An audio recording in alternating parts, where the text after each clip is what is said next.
I'm Miranda. And I'm April. And this is the True Crime Co., a podcast about everything macabre and mysterious.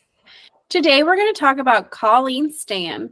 She was born in December of 1956. At the young age of 20, her life took a turn for the worse, and she became the girl in the box. The girl in the box?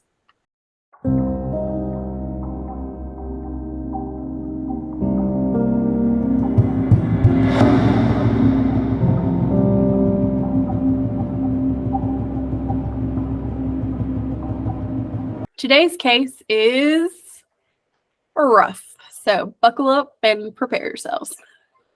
All right. Depressing. Depressing? Yes. Shouldn't we just then lay down with a blanket? I mean, there's a happy-ish ending. All right, let's get into it. Girl in the box. All right. What box? So, What kind of box? We'll get there. That's the whole story. So, in May of 1997, Colleen Stan was hitchhiking from Eugene, Oregon to Northern California to visit a friend for a birthday. In the 70s, not a great time for hitchhiking. Oh, okay. Okay, so she was hitchhiking home for her birthday, or her birthday? No, she's hitchhiking to a friend's house to celebrate the friend's birthday. Ew. And lots of depraved men and women, especially men who targeted hitchhikers in the 70s. Well, to be fair, if it was like a truck driver, it's mostly men that were truck driving. Well, this story is actually about two, a man and a woman. Ooh. But I had made a note about why the 70s was bad for hitchhiking, and it's because of serial killers like Roger Keebe, who raped and murdered women that he picked up on I-5 outside of Sacramento. And then, of course, everybody's favorite, Edmund Kemper, the co-ed killer, predominantly picked up college-aged hitchhiking females. You know, murderers really take the fun out of exploring America through hitchhiking. I mean, just don't hitchhike. Well, you know what? Back in the 70s, you know, there's cars, okay? Especially in the 70s, don't hitchhike. Time travelers, please. You know, time travelers, please chime in at any time if you were in the 70s, or if you can just give us some information on that. I put PSA, don't hitchhike in all caps. Well, you know, we know the dangers now because, you know, this is the future from the 70s, and most people have learned their lesson. I mean, I don't even like driving down the street and picking up hitchhikers, even though sometimes I feel really bad about it. No! I wish that was... No hitchhikers, period. Don't pick them up. Don't be one. Hitchhiking, no. It's also illegal for a reason. Can you just reenact that face? No. I don't even know what I looked like. Because I was staring at you in disbelief. Yeah, it was exactly, you're like... No, that's a hard pass for me. That's what you're... Actually, it was more like, what the F? Hell no. Hell to the no. We don't pick up hitchhikers. What if I quasi know them? Like, I've seen them before. No, you don't really know people. Well, that's a moot point, because the person I used to see walking on the side of the road doesn't walk there anymore. I'm not sure why. But anyways, moving on. For serial killing. Just kidding. You know, I don't know. I mean, they were there and then they're not. I haven't seen them in months. So, or they were murdered. Or they died of natural causes. Just don't hitchhike is the moral of this story. Okay, moving along. We got off track already. Okay, so Colleen was hitchhiking on I-5, which, as I just stated, is where Roger Keebe got his people. Wait, what state is this? Well, she's in Oregon. Okay. I-5. Well, I don't know where I-5 is. I know where I-40 is. Well, it runs through, on my limited knowledge, I-5 runs through Oregon and California for sure. Okay, so it goes from north to south, south to north. I don't know. Anyways, she had already let 2 rides go by that she was feeling a little off about. when Cameron Hooker pulled up and offered her a ride in his blue van. Was it a Chevy van? It's the 70s, so I imagine it was They had one of other vans. I don't know what kind of van it was. I just know he had a blue van, and he's like, hey, want to ride? Now, he was also traveling with his wife, Janice, and their infant child. Oh, well, that would immediately put somebody at ease. Yeah, it did. It put her at ease. She felt much safer because he wasn't just a man in a van by himself. So she accepted the ride. And things were going fine in the beginning. They even stopped to let her have a little bathroom break at a gas station. Well, that was real nice of them. Salt of the earth. Initially, it was going great. Now, there was a brief moment during this bathroom break where Colleen admits that she had this, like, bad feeling, and a voice was telling her to run and jump out a window, never look back. But she calmed that fear and returned to the car anyways. See? We should listen to our intuition. PSA, always trust your gut. Yes. I wish I would listen. I used to listen to my intuition very sharply. I don't know what happened to it. It's like I muted it. So now I wish I would listen to my intuition more than I do.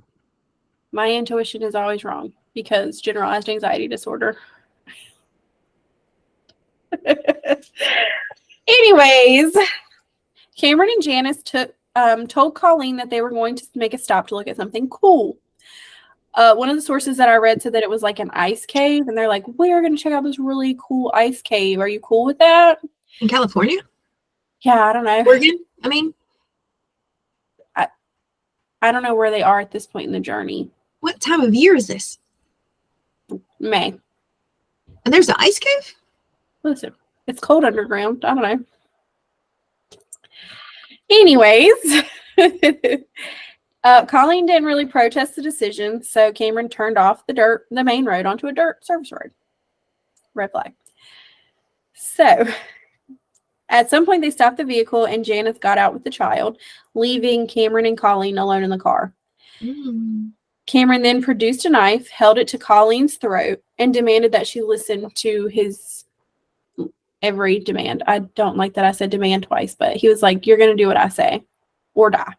So she's like, yeah, okay. I'll do what you say. She doesn't want to die. And she's alone on a dirt trail with this crazy man with a knife.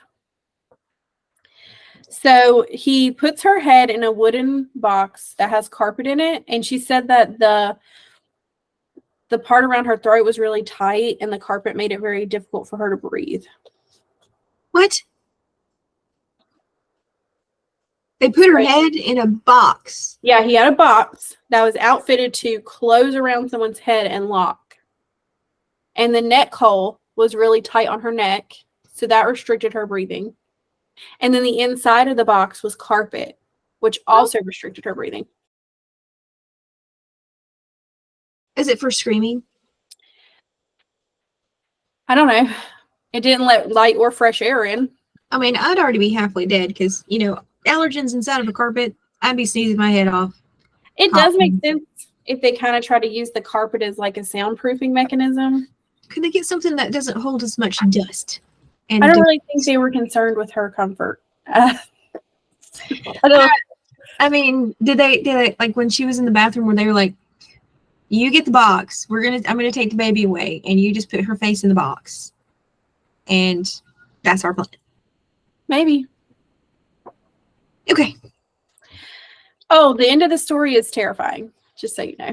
Okay. So it gets real low, then it gets a little happy, then it gets real scary. Sweet.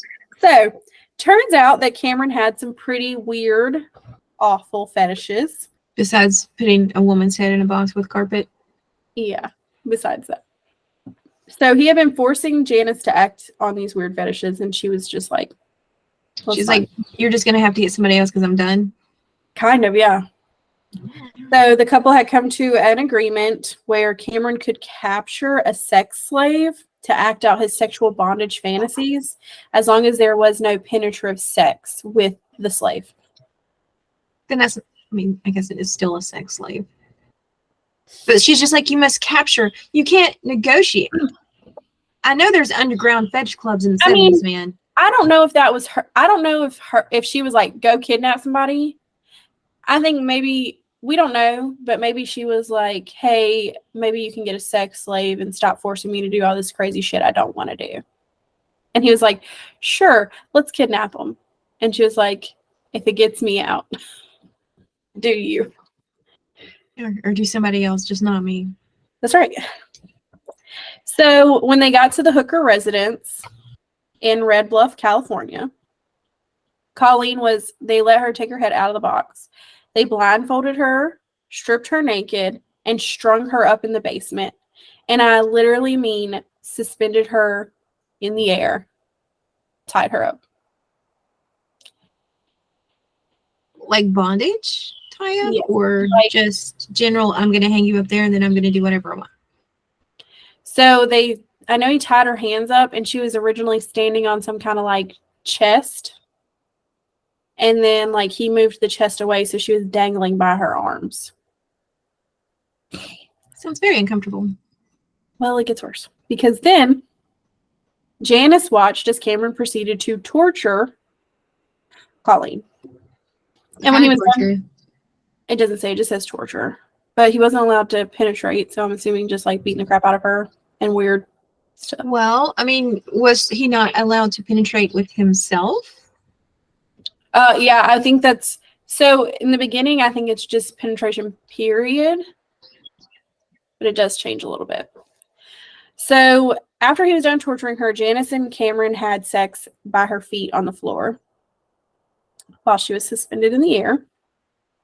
And whenever that was done, they took her down and locked her in a 3 feet by 6 foot wooden box that was stored under their bed. So literally like a coffin.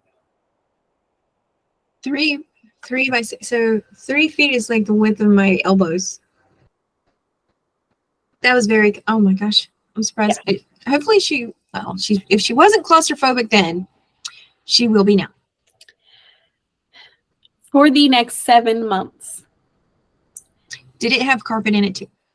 I don't know. Because that's its own form of torture. The only thing they said about the carpet was the head box. So I don't know why that annoys me so much that they put carpet in a box and put somebody's head in it. Do they not know about allergies? I just don't think they care. They're not like, anything hey, else. Colleen, I'm going to put your head in this carpet. Are you allergic to anything? Are you asthmatic? They don't care. I mean, could she breathe in this box? She said not very well. I mean, not only the allergens, but also your own breath. Just heat breath and just going to trap it. I mean, that's torture. My goodness, they just tortured her from the start. That's all I'm saying. I mean, yeah. I'm going to smack you. I hate you. So for the next 7 months, this hell continued. She was locked in the box under the bed for several hours, and she was beat and sexually assaulted. But I think the sexual assault comes later. So for the first 7 months, you know, it's just the same thing. They're taking her out, they're beating her, and then it's just getting weird, right? In January of 1978, Cameron informed Colleen that he was part of a powerful international agency. He compared it to the likes of a mafia. And was it the Illuminati? He called it the company. He informed her that if she ran away or told anyone, the company would get her, viciously torture her, and even harm her family. So this is 7 months into captivity. At this point, she's already really broken down. She's really scared. So she believes him. Oh, I wasn't going to say, you know, why would she believe this deranged person? But, you know, she has been physically and mentally tortured for months. So, I mean, it could go into a Stockholm thing. And they're like, the torture gets worse if you run away. So she was like, okay, I'm not going to run away. I mean, how tall was their bed? I don't know. Most beds to fit a box of a person underneath it. I don't know why my mind thinks these things. Just give me a break, okay? This is like the first thing I'm thinking. It's like, how do they even fit the box under there with a person in it? So, After he informs her about the company and the consequences for not following their demands, he gets her to sign a contract, basically submitting her to a life of slavery. Once she signs this contract, she is now referred to as Kay. She's not allowed to speak without permission, and she's forced to call Cameron master. Ugh. Anyways. That's what you go about? I mean, it gets worse. It just gets worse. It just keeps going. So on top of now signing a contract to be a sex slave out of fear of the company, they also keep a picture of a woman named Marie Elizabeth Spanhack, where Colleen can see it. And turns out Marie is a previous victim that they had kidnapped and done this to. Did she survive? No, she was killed, and her body has never been found. The whole sex contract thing comes from the fact that Cameron wants Colleen to be like the female character O from a 1950s French erotic novel named Story of O. Now, don't worry, you don't have to read this book because I read the wiki page. So you got like the cliff notes of this book. I don't think I could handle this book because what the fuck, okay?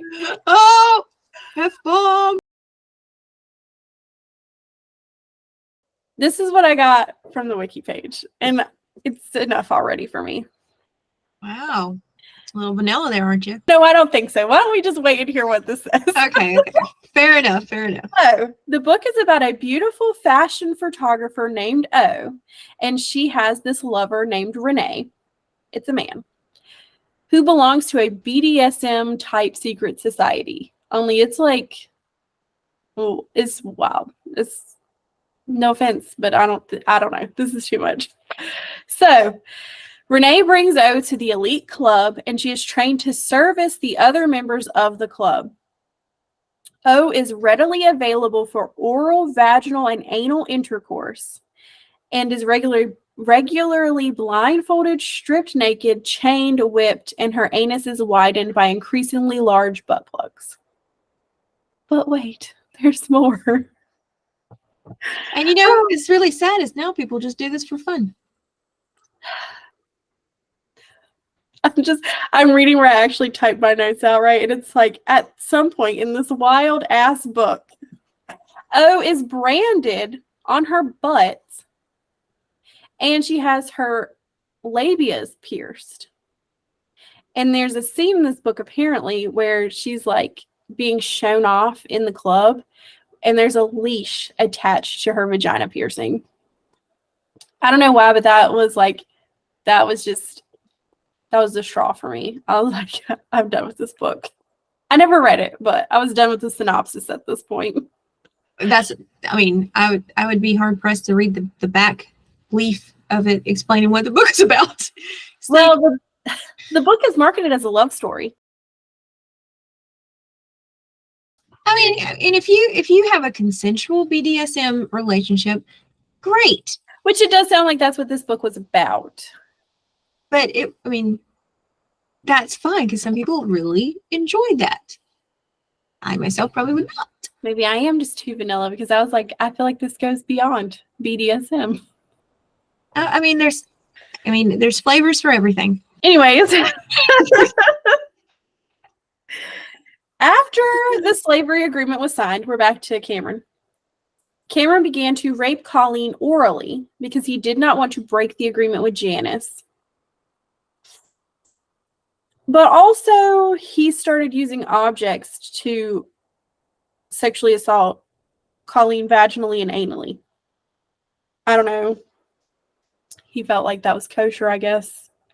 Well, that's what I was asking earlier was it all penetration or was it just his member penetration? I think originally it was just supposed to be you tie her up and get revved up and then you have sex with me.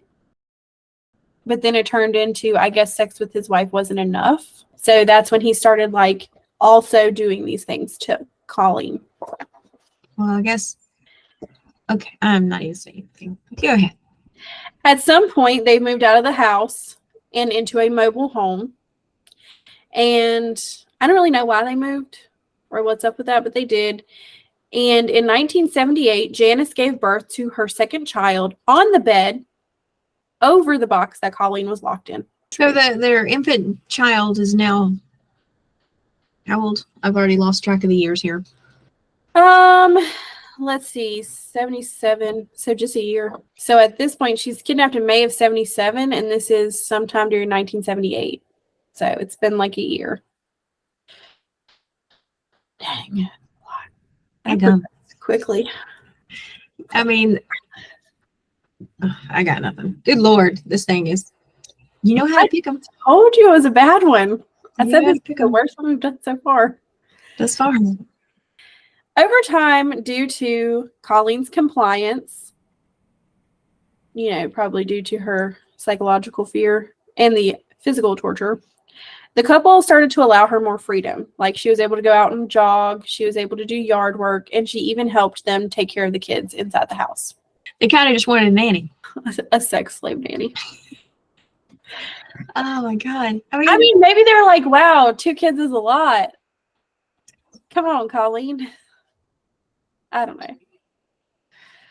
The thought here, the train of thought here is crazy. Really. I mean, yeah. I don't even know. I don't have anything smart to say because it's not. It just.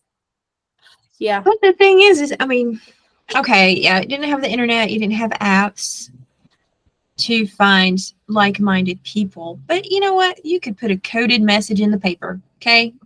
I'm sorry. Who's going to see your ad? We would like a young woman to be locked in a box under our bed who we can rape and torture at will and then have take care of our baby. That's why they say open-minded young individual, female. No one's going to agree to that. Looking for. You don't know. They just got to be like clever wording or something. I don't know. But then that's still also kidnapping because you've used fraud to take this person into your relationship. In 1981, Colleen was allowed a 24-hour visit with her parents. She did That's not. Ballsy. Yeah. She didn't tell her parents the truth about the situation because she was afraid the company would kill everybody. And her parents just believed that she had fallen in with a cult because she had no money, was wearing homemade clothes, and hadn't talked to them since 1977. I mean, why didn't they just start a cult? Because no one's going to do that. Well, no. The cult, you basically, don't you brainwash people and think that you're godlike? I reference Jonestown because this is kind of big in that time period. And he got a bunch of people to drink poison and also have sex with each other. We're going to do a whole episode on that too. I love it. You better write it down. Write it down. So when he came to pick her up, he posed as her fiance, and her parents took a picture of them. Cameron started to worry that maybe he had given Colleen a little too much freedom. And at this point, they told the children that Kay had gone back home, and then Colleen was locked in the wooden box under Cameron and Janice's bed for 23 hours a day, only being let out after the kids had gone to bed to be fed and tortured. Colleen had to go to the bathroom in there too? Yeah, I'm about to explain that. Fine, I got ahead of myself again. My bad. Jeez. Colleen wasn't allowed to make any noises, and she was forced to use a bedpan in the box. And the only food that she got to eat was scraps that were left over. Okay, so the box was 3 foot wide, 6 foot long. How tall was it? I don't know. It just said 6 feet by 6 feet. At least so 6 feet is how tall it is. And okay. How about the depth? How deep was it? I don't know. Why don't they have that down? That because it didn't say where I was reading. It didn't say that, but it did say that she had to move the bedpan with her feet. So she would like pull it under her body with her feet and then push it out with her feet. So she probably spilled it all over herself. That's one thing that I got stuck on too, because you're only letting her out for an hour to eat and be tortured. But what if she spilled the Ban-Pan on herself? Now she has to take a shower too. Or we just don't care about that. I don't think we care about that. What's hygiene? Disgusting. At least be clean. Like, if you're gonna be just a royal piece of shit, at least don't smell like one, okay? Well, I mean, It's like a bath. Positive note, if there could ever be one, is that she probably got some sort of infection. How's that positive? Okay, anyway. Infection because he's orally assaulting her. Oh, he got an infection. Yeah, from her because he caused her infection, is what I'm saying. Well, he didn't get throat cancer, so I'm upset about that. But anyways. Too bad he just didn't get punched in the throat. In 1983, Colleen was reintroduced to the children and neighbors. They even let her get a job. Oh, nice of them. So Cameron wanted to make Colleen his second wife. Okay. One report suggested that it wasn't a second wife that he wanted, but instead a second slave. So there's some conflicting stories. Some people say that he wanted Colleen to be his second wife. Some people say that he wanted to get a second slave. Regardless, this is when Janice was like, okay, this is too much. This is where Janice draws the line. Firmly, and she just can't take it anymore because, okay.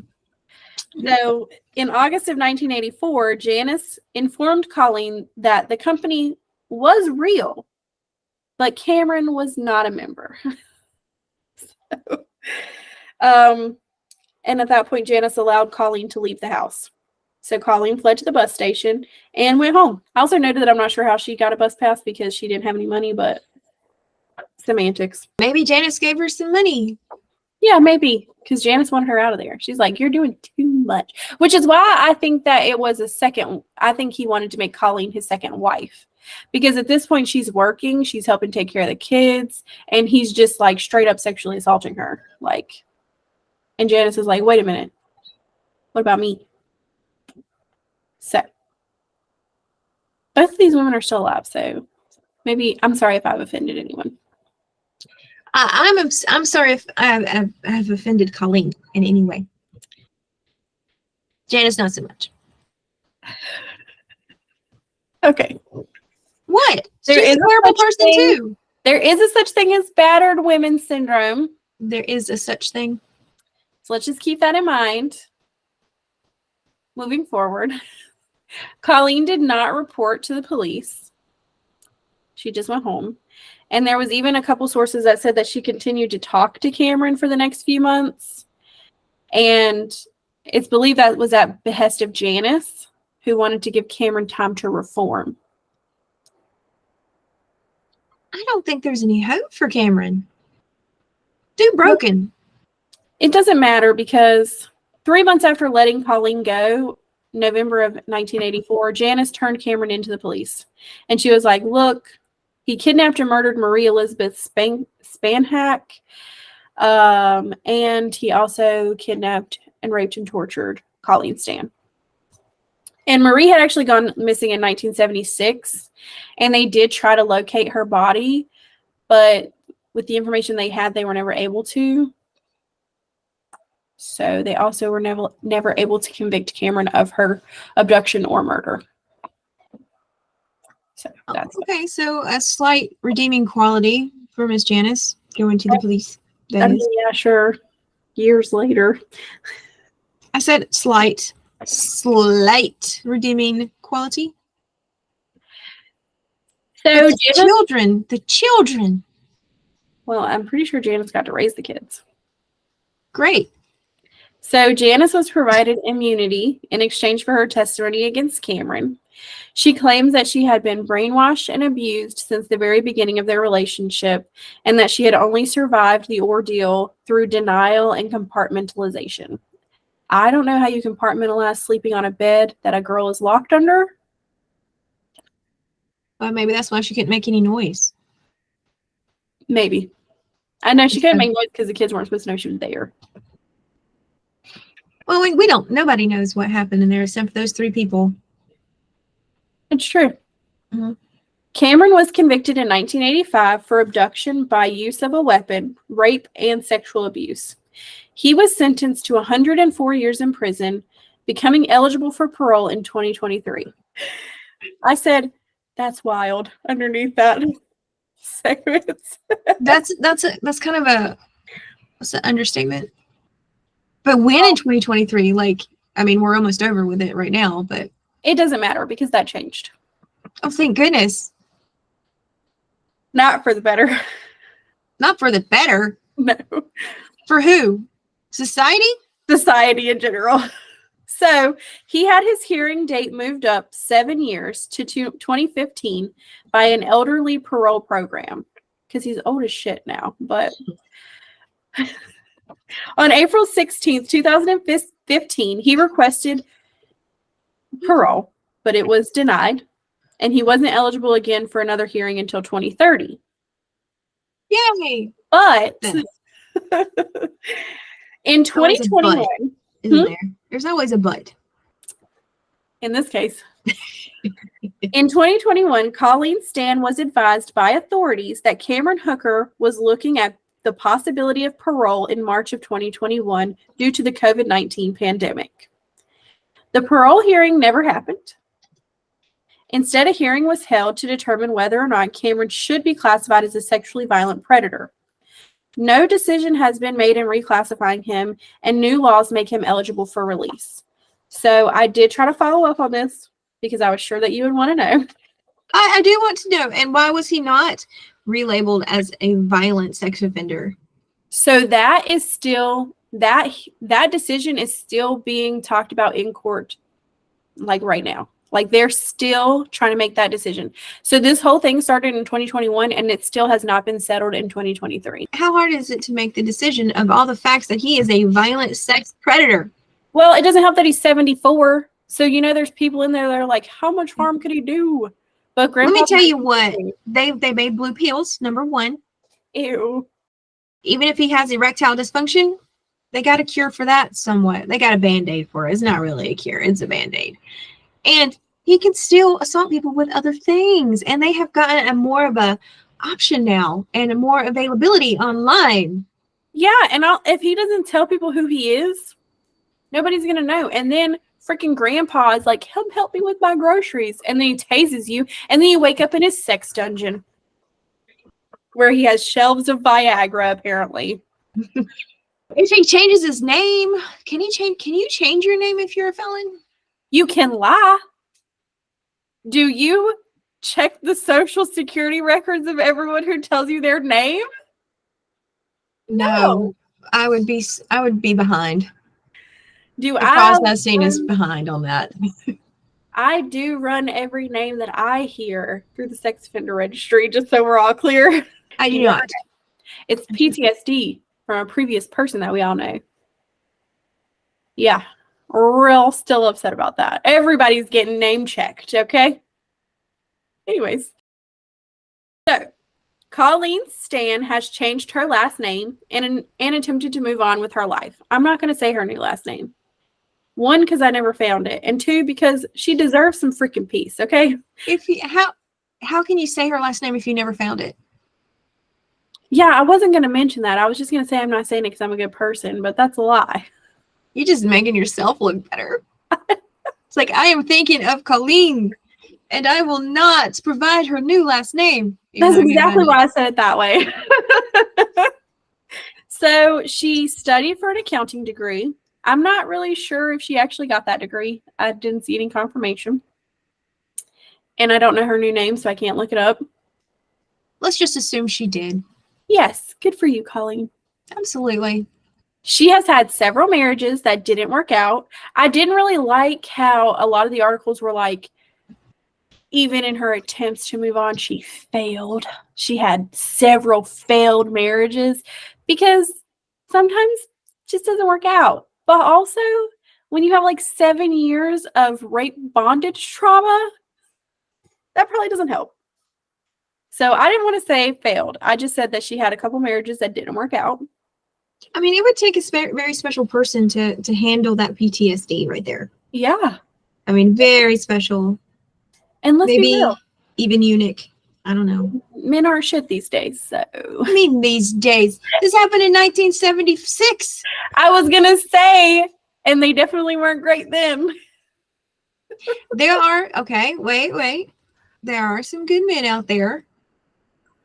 Then there's some decent men. And then there's the okay men. And then you just got the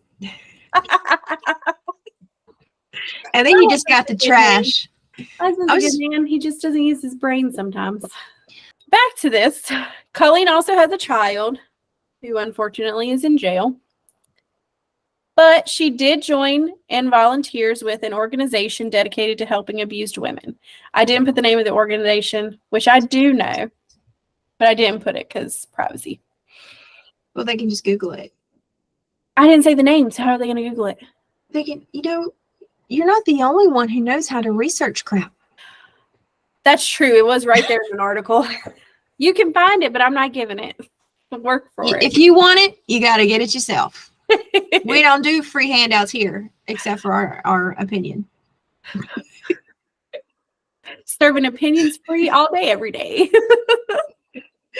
24/7, rain, sleet, snow, shine, whatever. Do you want to know what happened to Janice? Absolutely. Okay. Janice Hooker changed her name to her maiden name, which I do know, but won't say for privacy reasons. Do you, though? No, I really do. And I said right here in my notes, not saying for privacy reasons. But again, somebody can find it if you really want it. Oh, yeah, it's right there on the internet. But it's literally right in the article. I was just like, I'm not going to say it. Mm-hmm. Also, partly because I didn't know how to pronounce it. Anyways.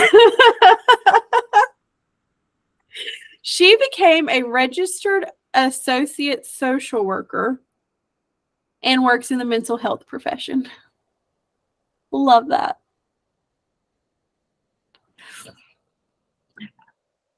I don't know what to say to that. I mean, at first, when I read that, I was really pissed, right? But then I started thinking about battered women syndrome. So it's just kind of an ethical dilemma for me here. So you're not as pissed now because of that? Well, it's just difficult because I work with abused women who do questionable things because of their abuse. But then also kidnapping two women and sleeping on a bed that they're locked up under, it just doesn't sit well with me. So I just... and the whole time she knew everything. I'm a little torn about it. I mean, what if he was going to kill her? What if she really thought he would kill her? Really? Well, they both live in California still. Sweet. That's a big state, though. Big state. They don't talk to each other. No family, no warm, fuzzy family reunion here since they were so close to being married together. No Thanksgiving dinners, no. No happy Christmas get-togethers. No sharing the eggnog. But Colleen does say that she doesn't feel anger towards either of them. Mostly she just felt terror. How do you not feel anger toward them? Because you're too scared. Okay, the quote says that during the time of her capture. So she might be angry now. I would hope she... I mean, I don't know. That now I'm torn. I hope she isn't angry because anger only hurts you. Ooh, so philosophical. Shut up. I mean, I do hope that she moved on, but obviously she hasn't fully moved on because probably this impacted her marriages quite significantly. I don't know about her child. I mean, that he made his own choice, or they made their own choices. I don't know if they, him, her, but they made their own choices and ended up in jail because of their own choices. I know I just said that a bunch, but whatever. Was it their own choices? I wasn't sure. Yeah, no, those choices. You gotta make them your own. You're sometimes when you don't know what to say, I can tell because you're just babbling. Well, that's all I have for today. Colleen, I hope you are living a happy life. You deserve it. Until next time, maybe we'll have a fluffier episode, a nicer episode. Is anything like this stuff fluffy? I mean, this one felt a lot heavier than our other two. Yeah, I mean, kidnapping, torture, assault, denial from hell. Compartmentalization. It's denial. What is it? It's not just a river in Egypt. Denial.